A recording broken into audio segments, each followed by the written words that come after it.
Fala, coração! Estamos aqui agora com Dom Casmurro de Machado de Assis, simplesmente aí a grande obra-prima do maior autor brasileiro. Na minha modesta visão, a principal, a melhor obra da literatura brasileira. Clássico é sempre clássico e vice-versa. Portanto, independente aí do seu vestibular ter lista de leitura obrigatória ou não, Dom Casmurro é sempre uma referência importante e independe de ser cobrado em vestibular. É conhecimento para a sua vida, coração. Beleza? Então, livro publicado em 1900, é o terceiro romance, né, daqueles grandes romances da fase realista do Machado de Assis. Primeiro foi o Memórias Póstumas, 1881, Quincas Borba, 1891 e o Dom Casmurro em 1900. Estou colocando aqui que são memórias quase póstumas. Por quê? Porque o Dom Casmurro, ou melhor, o Bento Santiago, resolve escrever as suas memórias quase ali fechado para balanço. Tudo bem? Quando ele já está ali velho, rabugento, aí que ele resolve fazer as memórias da sua vida. O título do livro, Por que Dom Casmurro? Ele coloca aqui: Casmurro não está aqui no sentido que lhe dão, mas no que lhe pôs o vulgo de homem calado e metido consigo. Dom veio por ironia, para atribuir-lhe fumos de fidalgo. Coração, lendo Machado de Assis, você sempre tem que desconfiar.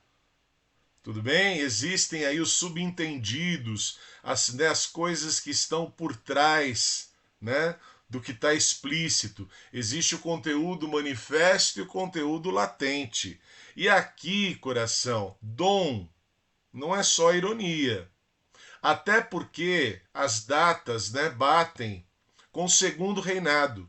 E o segundo reinado no Brasil é o governo de Dom Pedro II. Você lembrou que o Dom Pedro II sobe ao poder em 1840, naquele famigerado golpe da maioridade? Ou seja, né, por volta ali dos 15 anos de idade, ele vira imperador. O Bentinho começa a contar a história da sua vida a partir dos 15 anos de idade. Então, qualquer semelhança aqui não é mera coincidência. Tudo bem? Da mesma forma que o Bentinho, com 15 anos, era manipulado pela mãe Dona Glória, a Beata, a Papa Missas, ou seja, pela igreja, né? Nós temos também o Bentinho manipulado pela Capitu, a namorada, manipulado pelo agregado José Dias, depois no seminário manipulado, né, pelo colega Escobar, da mesma maneira que Dom Pedro II era manipulado pelas elites agrárias, né, pelo exército, pela igreja, pelas forças que compunham o cenário político nacional. Então existe essa interpretação, sim, de uma alusão, de uma referência ao segundo reinado. Belezinha, coração? Porque senão o livro poderia se chamar simplesmente O Casmurro. Por que esse dom, né? Então, os fumos de nobreza aí é só uma forma do Machado estar despistando. Do livro, por que ele resolve escrever o livro? Lembrem, ele é um pseudo-autor, da mesma maneira que o Brás Cubas era o pseudo-autor das Memórias Póstumas, publicadas depois da morte. Então ele resolve escrever o livro. Na ficção criada pelo Machado de Assis, o autor do livro é o próprio Dom Casmurro. E por que ele quer escrever esse livro? Ele está em busca, sim, do tempo perdido. É uma obra nostálgica, é uma obra de saudade. Esse trecho aqui fantástico, né? Ele é antológico, você tem que conhecer. O meu fim evidente era atar as duas pontas da vida e restaurar na velhice a adolescência. Pois, Senhor, não consegui recompor o que foi, nem o que fui.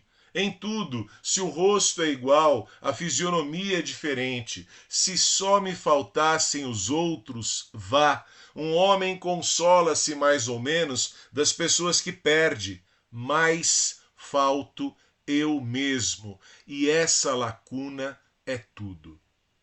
Ou seja, não dá para voltar a ser aquilo que ele foi aos 15 anos.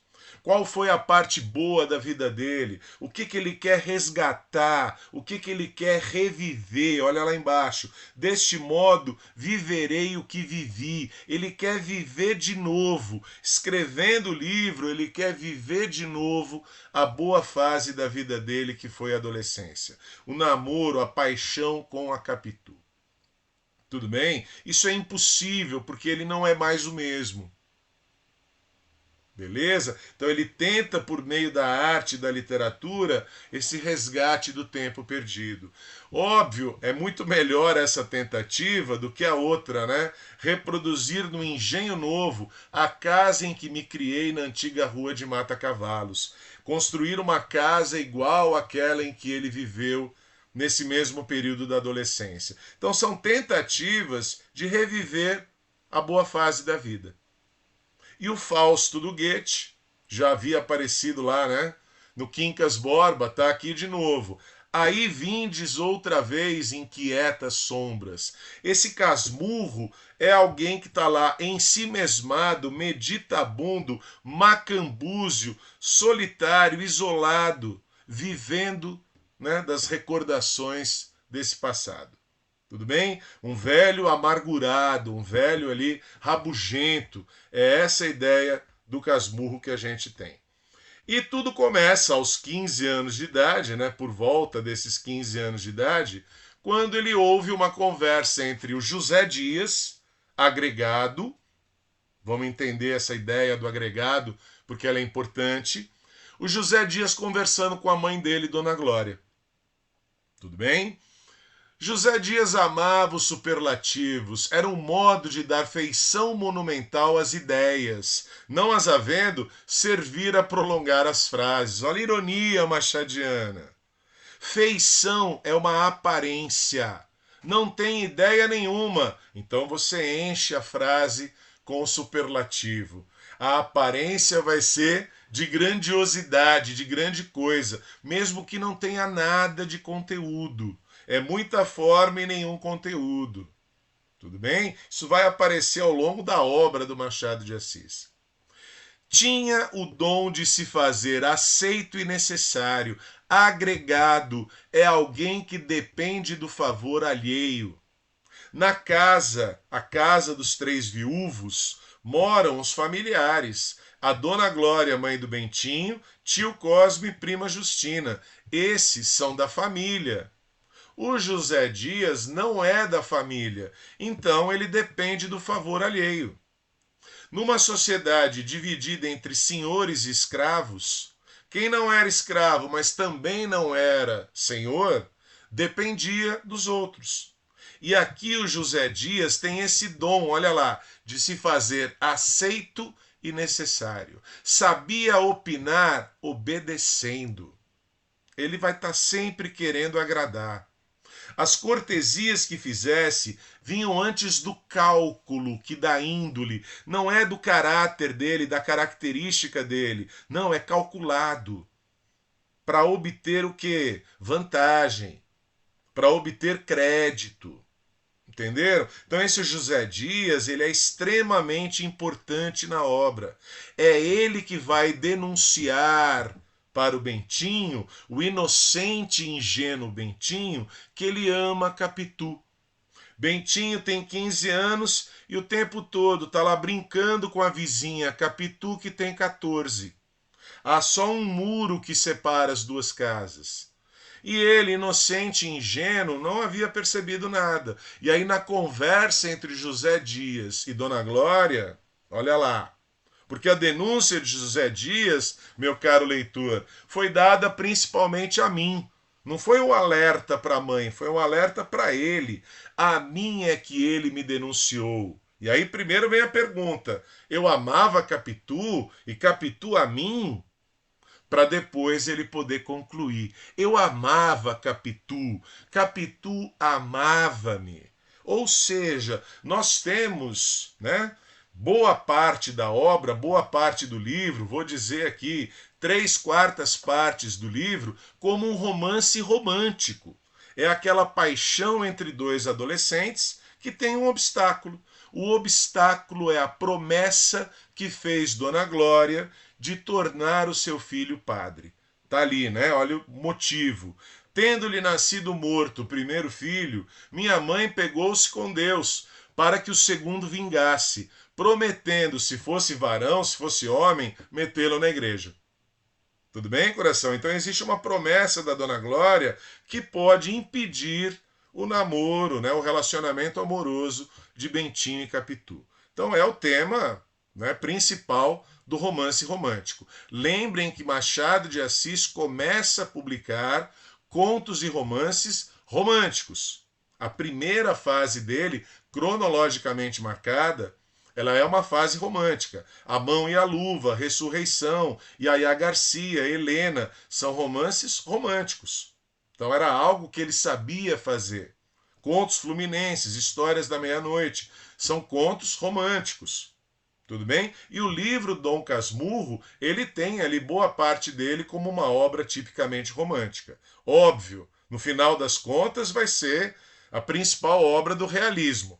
Tá bom? Mas esse mote, esse tema da paixão adolescente é um tema romântico. Joia, coração? Vamos seguindo aí, né? E aí no muro, se faltava alguma coisa para o Bentinho concluir, né? Ele vai ter ali a conclusão, a declaração de amor, né? Com as palavras escritas no muro. Bento e Capitolina. Em verdade não falamos nada, o muro falou por nós. E aí é óbvio, a paixão está revelada. Então começa o namoro entre os dois. E aí tem o impedimento. Como resolver este problema? Como resolver este obstáculo da promessa? Esse slide é para você perceber a diferença entre um e outro. Bento é o benzido, é o abençoado, é o santinho da mamãe, é o menino ingênuo da mamãe. Capitolina, Capitólio, capciosa, Capitu é cabeça. Tudo bem, coração? É o poder, né, cerebral, racional. E aqui vejam, mas não quero acudir logo, não quero entrar em seminário, não entro, é escusado teimarem comigo, não entro. Ou seja, o menininho mimado. Aos 15 anos há até certa graça em ameaçar muito e não executar nada. Trazia uma ideia fantástica, a ideia de ir ter com o imperador. Opa, olha o imperador Dom Pedro II aí. Contar-lhe tudo e pedir a sua intervenção. Sua Majestade pedindo, mamãe cede. Gente, vejam aí a ideia, né? A ideia de jirico dele. O que o imperador tem a ver com o namorico dele? Beleza? O imperador, a que se espera, né? Tem coisas mais importantes para resolver. Então ele é um alienado, ele é um bobinho, ele é um ingênuo. Vejam a Capitu agora. Não, Bentinho, deixemos o imperador sossegado. Ele sabe que é uma bobagem. Capitu refletia. A reflexão não era coisa rara nela. Como vês, Capitu aos 14 anos tinha já ideias atrevidas. Tudo é que você não tenha medo. Mostre que há de vir a ser o dono da casa. Ou seja, qual é a ideia da Capitu? Quem vai ser o seu advogado de defesa? José Dias. Ué, mas foi ele mesmo que denunciou? Faça, né, ver José Dias que ele é um agregado. Você vai ser o dono da casa. Ele vai depender do seu favor. Traga ele para o nosso lado. Olha aí o quanto a Capitu é esperta, o quanto a Capitu é muito mais esperta do que o pobre Bentinho. Pobre, né? A gente vai ver que não é, né? O rico Bentinho, pobre de ideias. Tá joia? E aí um dos temas mais, né, bonitos, mais poéticos da literatura brasileira, os famosos olhos de Capitu. Na visão do José Dias do Agregado, olha lá, você já reparou nos olhos dela? São assim de cigana, oblíqua e dissimulada. Cigana já carrega o preconceito de que o cigano trapaceia nos negócios. Oblíqua não é reta, é enviesada. Dissimulada é falsa. Ou seja, ele está dizendo que a Capitu é triplamente falsa, fingida, uma dissimulada. Capitu era Capitu, isto é, uma criatura muito particular, mais mulher do que eu era homem. Lembrem, ela tem 14 anos, ele tem 15, mas ela é muito mais adulta do que ele. Ele é o meninão. Ele é o crianção e vai ser crianção aí, vamos ver depois, quase que pela vida inteira, né? Há conceitos, olha agora é o narrador.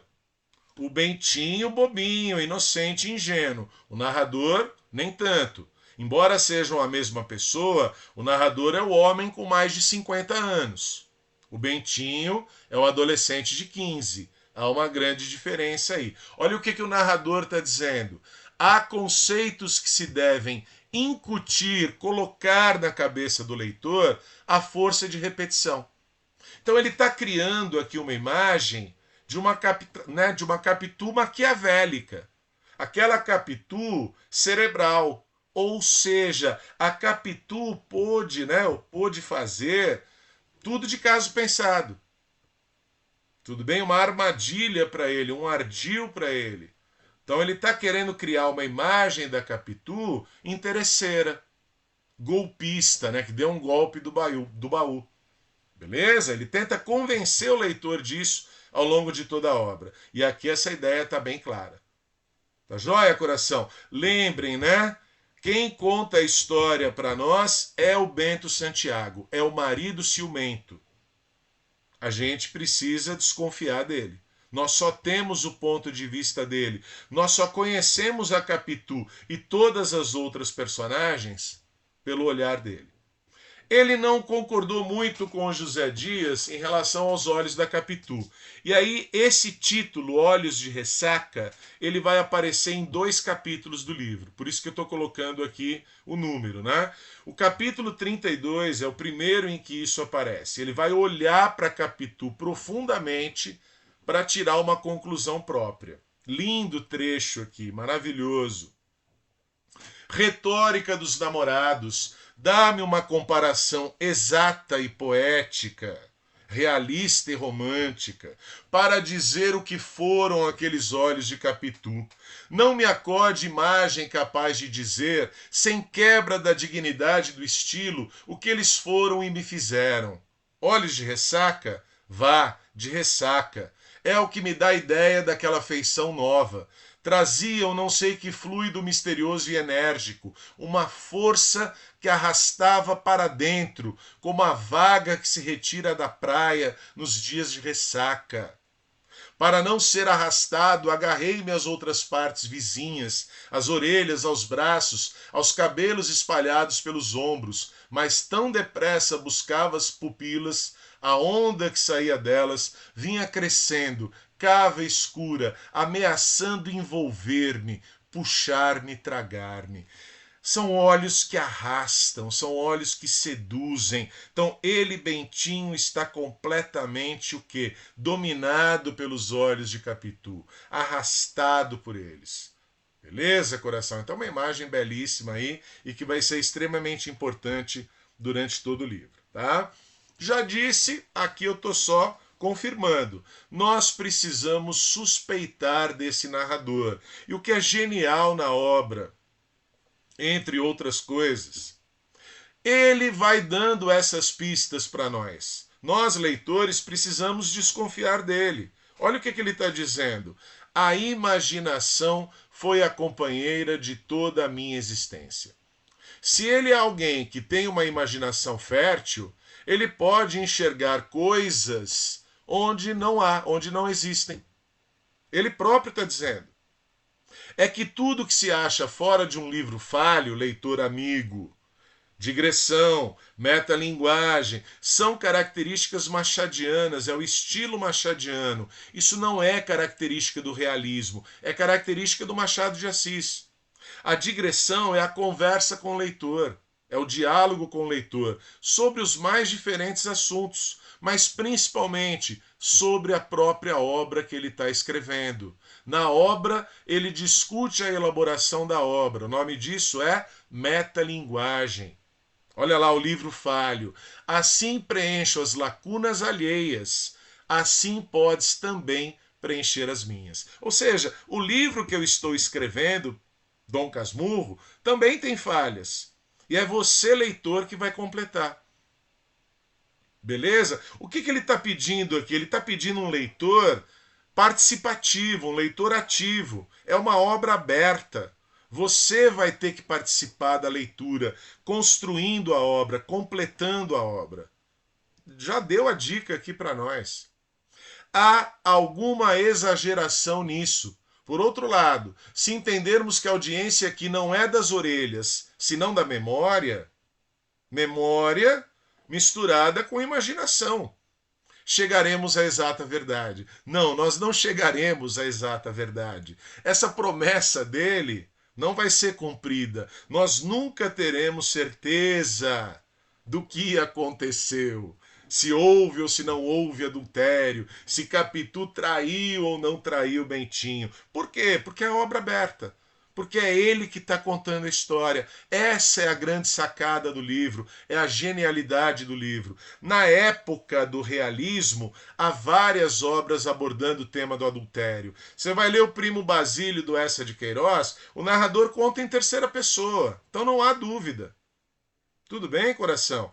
Aqui você sempre vai ficar em dúvida. Por quê? Porque é um louco que está contando a história. A gente já vai perceber isso. Tá? Abane a cabeça, leitor. Faça todos os gestos de incredulidade. Chegue a deitar fora este livro, se o tédio já o não obrigou a isso antes. Tudo é possível, mas se o não fez antes e só agora, fio que torne a pegar do livro e que o abra na mesma página, sem crer, por isso, na veracidade do autor. De novo, né, a digressão, a conversa com o leitor e a metalinguagem, em que ele está falando sobre o livro. E você não pode acreditar piamente na veracidade, na verdade deste autor. Desconfie sempre. Porque nós temos aqui, olha lá, perspectiva unilateral e enviesada. Oblíqua, olha a oblíqua aí. É o Bentinho contando a história. Ele é uma parte envolvida até o último fio de cabelo, envolvida até a alma. Beleza, coração? Ele é o homem ciumento. Então aqui, óbvio, né? Nós só temos a visão dele. Cuidado, tá joia? Onde que eu me escondo aqui? Vamos ficar aqui, ó, tá? A importância do José Dias. Por falar no ciúme, como é que surgiu esse ciúme na vida do Bentinho? O amor pela Capitu, a paixão pela Capitu, quando ele ouviu a conversa do José Dias com a Dona Glória. Então já foi o José Dias, o agregado José Dias, que revelou essa paixão a ele, que o revelou a si mesmo. Ele vai se conhecendo pelos olhos do José Dias. Veja que interessante. Ele é o mais importante dos personagens secundários. Muito mais do que a Dona Glória, do que o tio Cosme, do que a prima Justina. Ele que não é da família. Beleza? Então, olha lá. O José Dias vai visitar o Bentinho no seminário. Bentinho já está no seminário estudando para ser padre. Ainda não, né, resolveram este problema. Tá joia? E aí a primeira pergunta que o nosso querido Bentinho faz para o José Dias é mais ou menos óbvia, né? Ele vai perguntar sobre quem? Sobre a Capitu. E aí, vejam a resposta do José Dias. Tem andado alegre, como sempre, é uma tontinha. Aquilo, enquanto não pegar algum peralta da vizinhança que se case com ela. Gente, olha a grande revelação. Nunca me acudiu que havia peraltas na vizinhança. Nunca Bentinho havia suspeitado, desconfiado, levantado a hipótese de ser traído, de ser trocado por outro homem. Quem colocou isso na cabeça dele? José Dias. Qual é o título deste capítulo? E aí o Machado só coloca o título. uma ponta de Iago. Iago é personagem da obra Otelo, Mouro de Veneza, de William Shakespeare. Uma tragédia do William Shakespeare, justamente sobre qual tema? Ciúme. Otelo, casado com Desdémona, era um líder, era um chefe. Ele tinha que nomear alguém para um destacamento ali do exército. Quem queria ser escolhido? Iago. Quem acabou sendo o preferido de Otelo? Cássio. Iago ficou revoltado e aí resolveu complicar a vida de todo mundo. Conseguiu acesso a um lenço que o Otelo tinha dado de presente para Desdémona, colocou esse lenço no meio das coisas, né, do Cássio e fez com que o Otelo visse. Quando o Otelo viu aquele lenço, aquele presente que ele deu para a esposa, no meio das coisas de um outro homem, foi o suficiente. Foi o suficiente para acontecer a tragédia, para ele matar a Desdémona e só depois descobrir que ela era inocente. Tudo bem? É a famosa tragédia do ciúme, obra-prima aí do William Shakespeare, é o autor mais citado e mais admirado pelo Machado de Assis. Tá? Então a referência do Otelo, ela vai aparecer em diversos momentos do livro. Mas o mais importante, o José Dias é o Iago da história. O José Dias é que coloca esse ciúme na cabeça do Bentinho. E aí vejam, outro trecho em que ele vai falar sobre Otelo, em que ele gostaria de mudar a própria vida. Uma reforma dramática é o título do capítulo. Eu proporia como ensaio que as peças começassem pelo fim. Otelo mataria a si e a Desdémona no primeiro ato. Os 3 seguintes seriam dados à ação lenta e decrescente do ciúme. Desta maneira, o espectador ia para a cama com uma boa impressão de ternura e de amor. É o que ele gostaria que acontecesse na vida dele. Por isso que agora, na velhice, ele quer resgatar, né, a adolescência. Meu fim evidente era atar as 2 pontas da vida. Ele quer voltar para o bom momento da vida dele. Bom, aquilo que ele pôs a perder, né? Só ele pôs a perder. Quando ele vai para o seminário, ele conhece, né, Ezequiel de Souza Escobar. Personagem importantíssimo também aqui. Era um rapaz esbelto, olhos claros, um pouco fugitivos. Olha o detalhe que não é um detalhe. Como as mãos, como os pés, como a fala, como tudo. Tudo é fugitivo. Não fitava de rosto, não falava claro nem seguido. O José Dias, por meio dos superlativos, dava feição, né? Dava uma aparência grandiosa para aquilo que falava. Aparência. Olha o Escobar escorregadio, fugitivo, não encara as pessoas.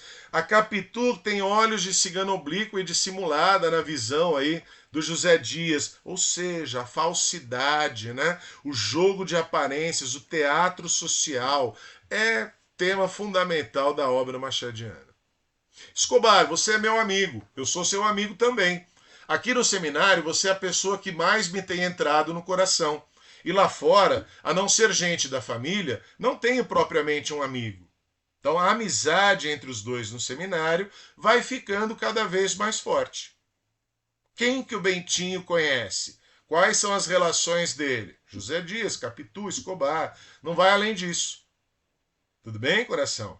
E aí, numa dessas visitas, né? Numa dessas conversas, o Escobar acaba conhecendo a Dona Glória, a mãe do Bentinho, a viúva Dona Glória.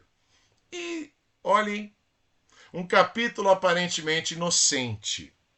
Ideias aritméticas. O Bentinho é das letras. O Bentinho vai ser advogado. O Escobar é dos números. Ele prefere os números. E aí ele quer mostrar para o Bentinho que ele é bom de matemática. Por exemplo, dê-me um caso.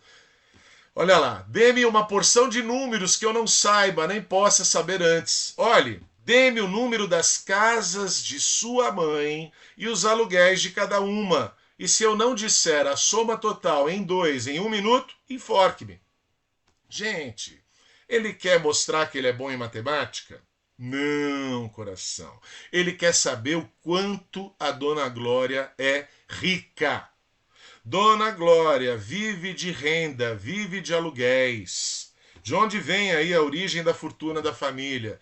É a famosa elite agrária brasileira. Eles viviam no interior do Rio de Janeiro, fazenda.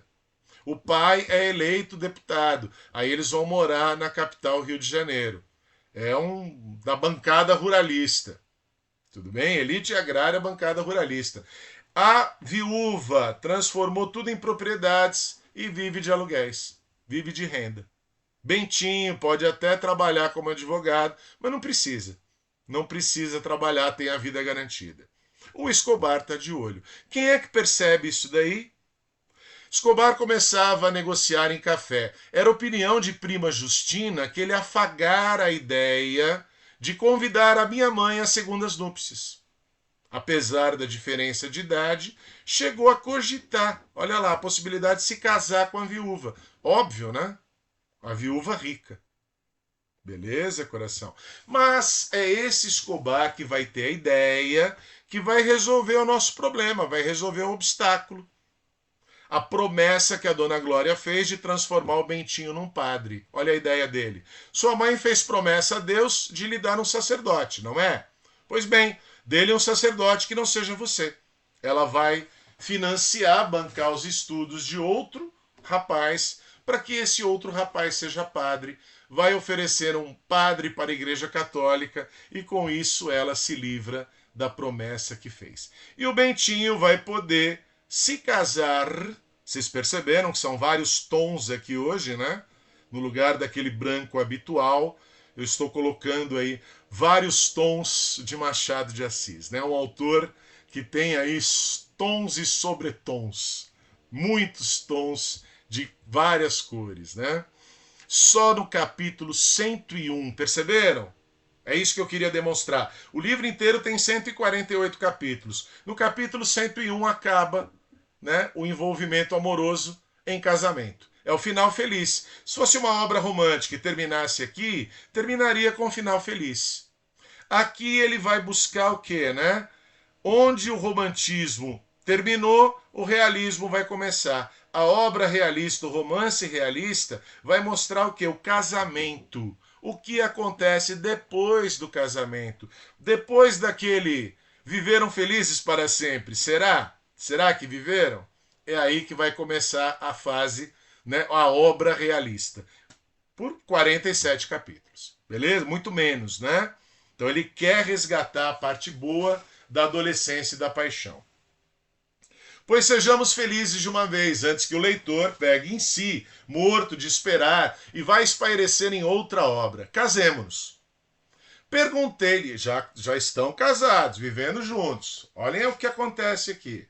Perguntei-lhe se já estava aborrecida de mim. Gente, tá lá conversando com ela, achou que ela não estava prestando a devida atenção e já questionou. Olha a resposta da Capitu. Você há de ser sempre criança. Verdade, coração. O Bentinho vai continuar sendo sempre o filhinho da mamãe, o filhinho da Dona Glória. Beleza? Aquele menininho cheio de imaginação.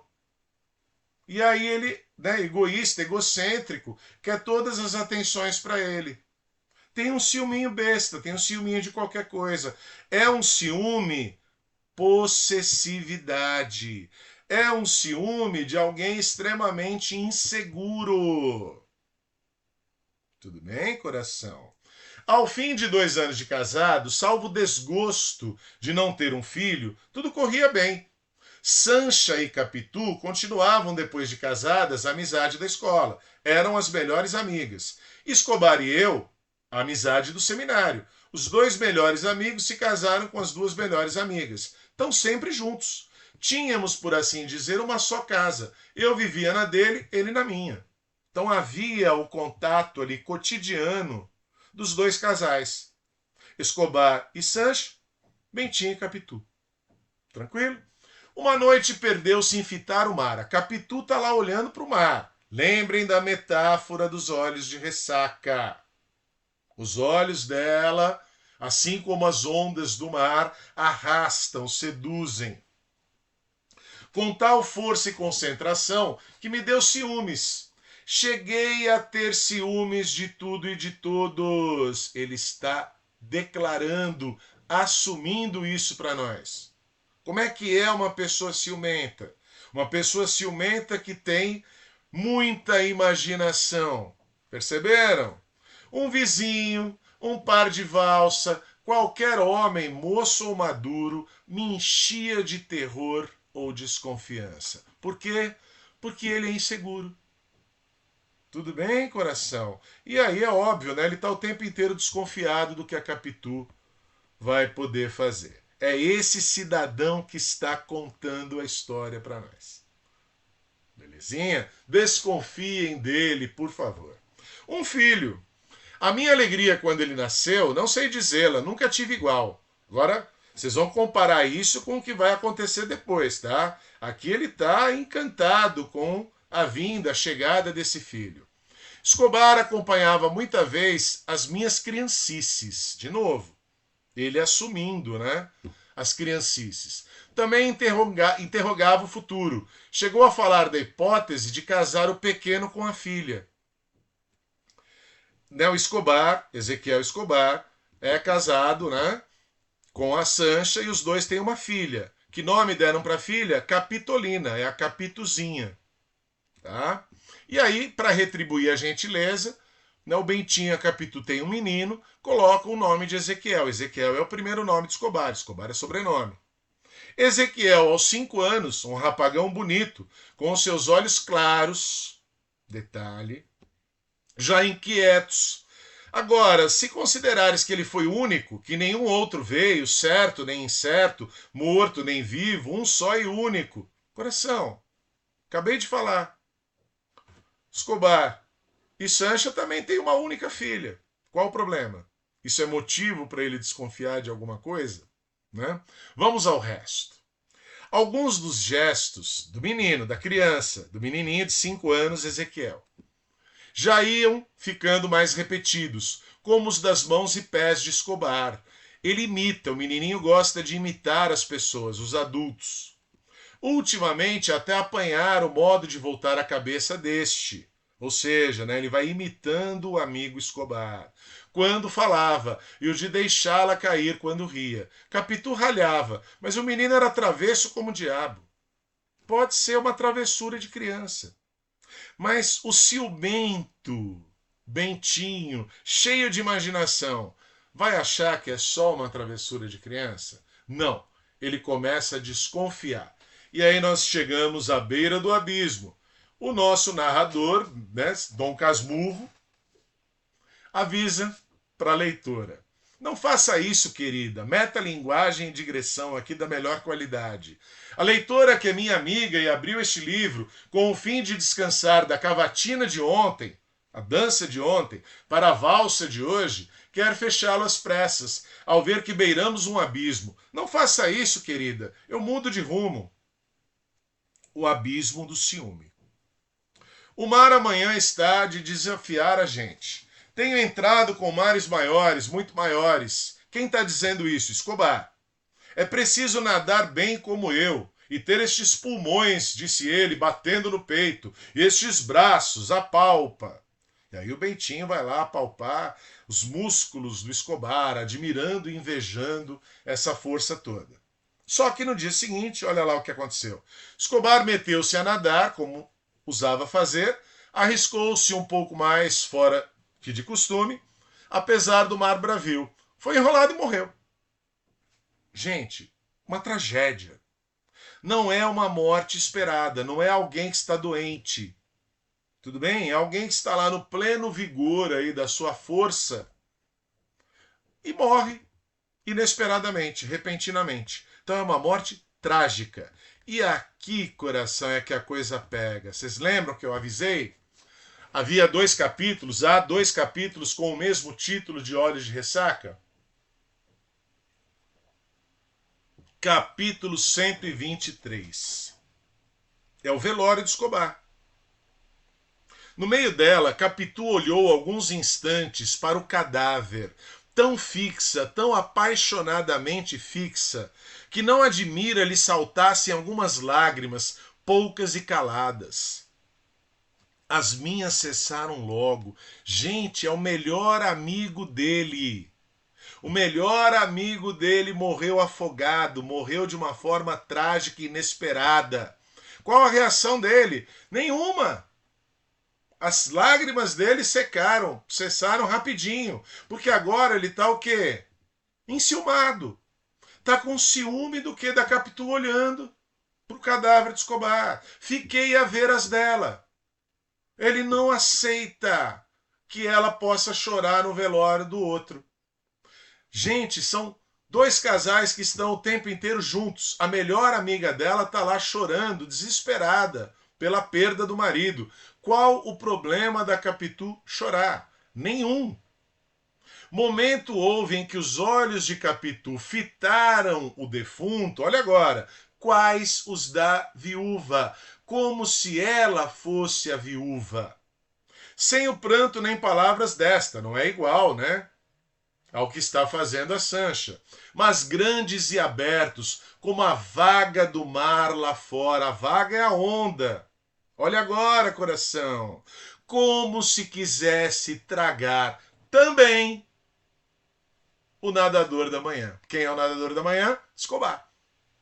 Da mesma forma que Capitu, que os olhos de Capitu, os olhos de ressaca de Capitu, seduziram e arrastaram Bentinho, podem ter seduzido e arrastado Escobar. E no caso de Escobar, né, as ondas do mar realmente o arrastaram, o afogaram. Então é uma imagem belíssima, né? É a grande obra literária, mas vejam, quem cria tudo isso é a mente perturbada de um homem ciumento. Tudo bem? É ele que enxerga coisas aí. Qual o problema dessa Capitu chorar no velório do Escobar? Não vejo problema nenhum. Tá? E aí ele tem que fazer o discurso no velório do outro. Ele é o melhor amigo. Eu acabava de louvar as virtudes do homem que recebera defunto aqueles olhos. Olha o ciúme. O ciúme dele está acima de qualquer amizade, de qualquer outro sentimento. Isso vai voltar a aparecer. Então fiquem com essa ideia. O ciúme é o que prevalece, está acima de qualquer outro sentimento, acima da paixão, acima da amizade, acima do amor que ele vai ter pelo filho dele, tem pelo filho dele.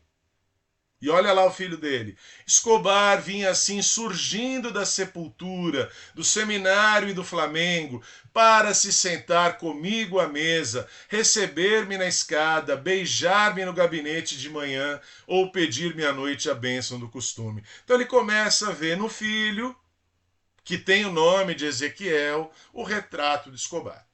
Ele começa a acreditar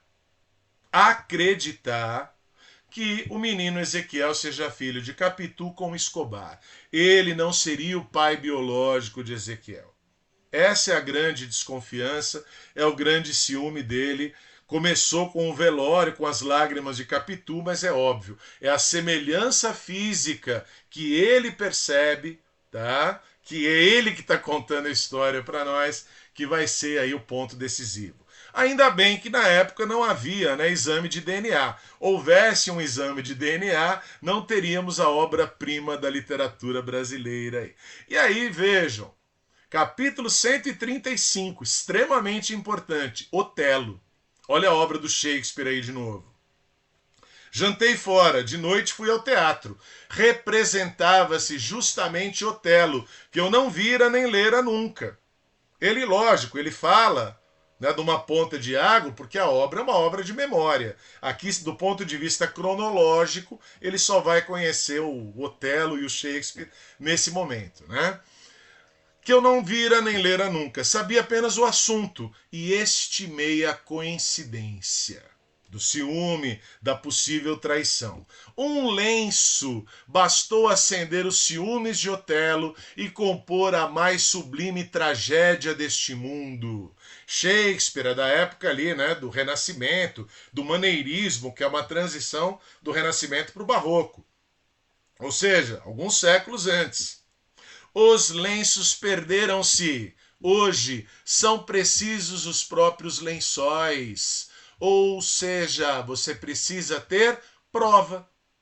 Ele tem como provar que houve adultério? Ele consegue provar que realmente o filho não é dele? Não, coração. É só suspeita. Tudo bem? Ele muda a vida dele por uma suspeita.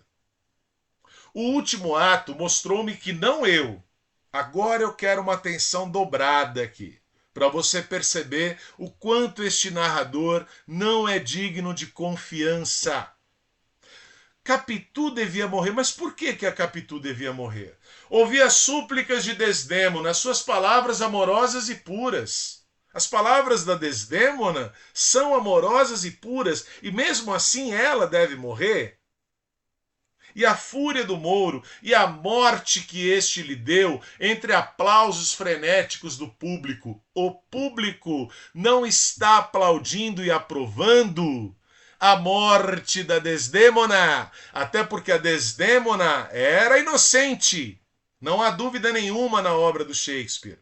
Como é que o público vai aplaudir e aprovar a morte de uma mulher inocente? Ele é doido, gente. Ele muda a realidade. Ele distorce a realidade. Aqui você tem a prova disso. Eu estou provando para você. O público não está aplaudindo a morte da Desdémona. O público aplaude a peça, aplaude o espetáculo. Tudo bem, coração. E vamos lá, né? Como é o nome dele mesmo? Bento Santiago. Opa! Além do nosso José Dias, que tem uma ponta de Iago, quem é que tem aí a outra ponta? O próprio Bentinho, ele tem Iago no próprio nome. Ele é o santinho, Bentinho, abençoado da mamãe, mas ele é Iago de si mesmo. É ele que vai se envenenando com esse ciúme de tal maneira que ele estraga o casamento, que ele estraga as relações dele.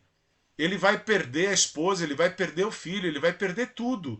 Tudo que havia de mais importante na vida dele, ele vai perder em função desse ciúme. É esse ciúme que vai prevalecer a tudo. E aí, para ficar decisivo, né?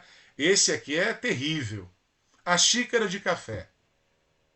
Quando ia beber, cogitei se não seria melhor esperar que Capitu e o filho saíssem para a missa. Beberia depois. É um café envenenado.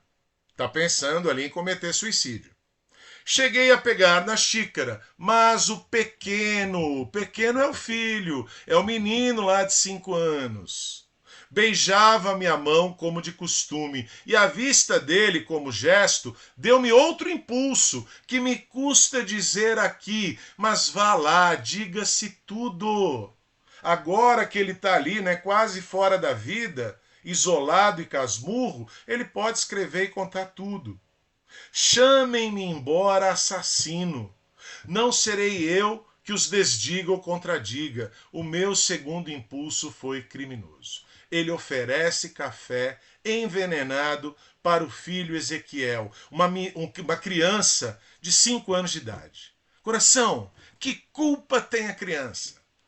Admitamos que Capitu realmente tenha traído Bentinho e que o filho seja do Escobar. Que ele tenha raiva, que ele tenha ali, né, um ódio mortal da Capitu e do amigo que já morreu.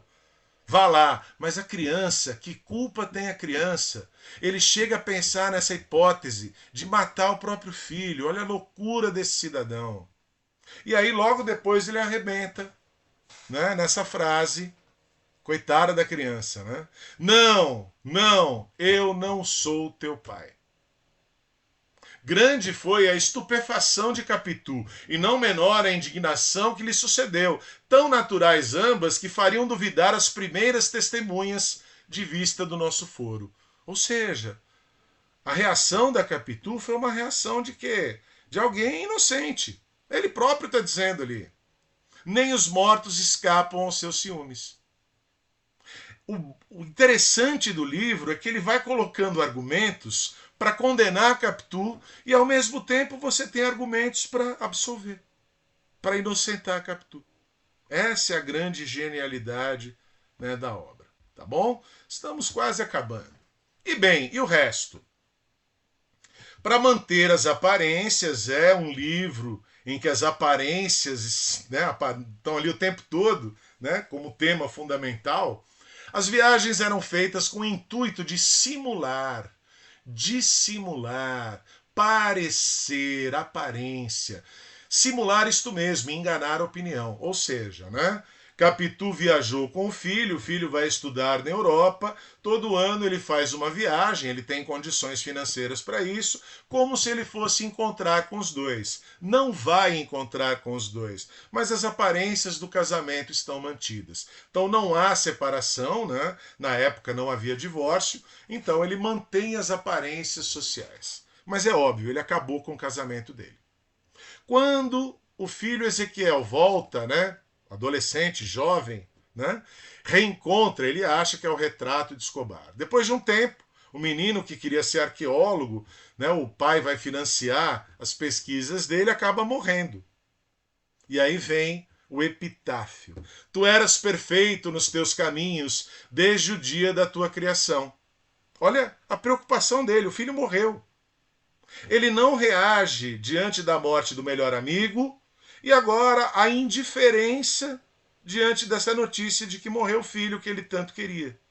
Gente, é uma loucura. Apesar, olha, a preocupação dele primeiro, ó, quando seria o dia da criação de Ezequiel? Quando que o Ezequiel foi feito? Beleza, coração? Quando que Capitu e Escobar se encontraram para fazer Ezequiel? Essa é a preocupação dele, com o filho morto. Apesar de tudo, jantei bem e fui ao teatro. Olha a indiferença. Né? É terrível. Vivi o melhor que pude, sem me faltarem amigas que me consolassem da primeira. Ou seja, essas amigas aqui, namoradas, ou até na época, né, prostitutas. Era a ideia, né, da namorada de aluguel. Agora, por que é que nenhuma dessas caprichosas me fez esquecer a primeira amada do meu coração? Talvez porque nenhuma tinha os olhos de ressaca, nem os de cigana oblíqua e dissimulada. Ele deixou as duas ideias, perceberam? Ele deixou a visão dele, que ela possuía olhos de ressaca, olhos sedutores, mas ele também deixou a opinião do José Dias, dos olhos de cigana oblíqua e dissimulada, da mulher falsa e interesseira. Ele foi construindo essa imagem. Alguém capaz de trair. Bom, coração. E aí chegamos, né? Nos últimos slides, os últimos 2 slides aqui. Estamos acabando, tá? Primeiro eu quis mostrar as ambiguidades. O narrador, embora seja o Bento Santiago, ele vai colocando elementos a favor e contra Capitu. Um deles, ele não precisava colocar isso daqui. Percebam. A semelhança física entre a mãe de Sancha e a Capitu. Coração, vou direto ali, o trecho é grande, ó. Na vida há dessas semelhanças assim esquisitas. Então vê o retrato lá da mãe da Sancha, já falecida, e percebe uma semelhança real, uma semelhança física real com a Capitu. Qual a relação de parentesco entre as duas? Nenhuma. Não há nenhuma relação de parentesco e há uma semelhança física. Por que colocar isso daí? Perceberam? Então, mesmo que haja, mesmo que tenha havido aí uma semelhança física do menino, né, Ezequiel com Escobar, é prova de alguma coisa? Quem foi o corretor? O seu amigo Escobar. Como é que ele não me disse nada? Então Capitu poupava, guardava um dinheiro, aplicava um dinheiro. Quem fazia isso? Quem entendia de números, que era o Escobar. Ou seja, Capitu se encontrava com Escobar sem que o Bentinho soubesse. Nesses encontros poderia ter acontecido alguma coisa, tá? Em algum momento ali depois de casados, né? Disse-lhe que começava a achar minha mãe um tanto fria e arredia com ela, mas eu tenho notado que já é fria também com Ezequiel. Ou seja, então a dona Glória poderia ter suspeitado de alguma coisa, ou até da semelhança física, e andava fria com a Capitu e com o próprio neto. Também seria um argumento aí, né? E esse aqui é da época. Ao homem tudo era permitido, à mulher nada. Então vejam, entretanto os olhos de Sancha não convidavam a expansões fraternais, pareciam quentes e intimativos. Ele, antes de desconfiar do adultério de Capitu, ele chegou a ter ali um flerte com a Sancha. Ele chegou a pensar em ter alguma coisa com a Sancha. Perceberam? Tudo bem, coração? Então, ao homem tudo pode, né? Tudo é permitido. E no último capítulo, ele coloca simplesmente essa citação aqui. Eu coloquei em negrito, em itálico, para você perceber o quanto o livro é aberto. Não tenha ciúmes de tua mulher, para que ela não se meta a enganar-te com a malícia que aprender de ti. Ou seja, né? Quem ensinou essa malícia foi, né, o próprio Bentinho, o ciumento Bentinho. Deixa eu ficar aqui embaixo para não atrapalhar essas belíssimas imagens, né? Adoro essa minissérie, sou fã dessa minissérie, já assisti muitas vezes, recomendo. Tá inteirinha disponível no YouTube. São 5 episódios, cada episódio por volta de 1 hora. Vale muito a pena assistir a minissérie Capitu.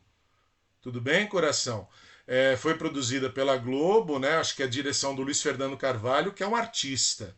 Então, esse cenário do muro, todo desenhado a giz no chão, eu fico encantado com isso. A trilha sonora é maravilhosa, tá? Então, assim, recomendo.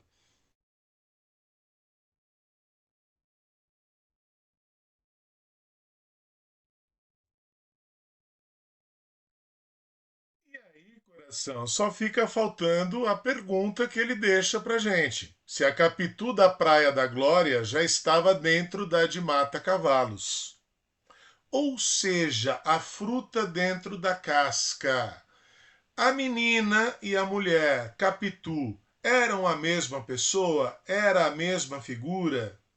A Capitu, desde sempre, foi essa figura maquiavélica, a menina interesseira, aquela que já sabia, desde os 14 anos, que o casamento com o vizinho rico era a solução para a vida dela? É a pergunta que ele deixa. Lembrem, foi aquela ideia que ele tentou incutir na cabeça do leitor, que ela era muito mais esperta do que ele.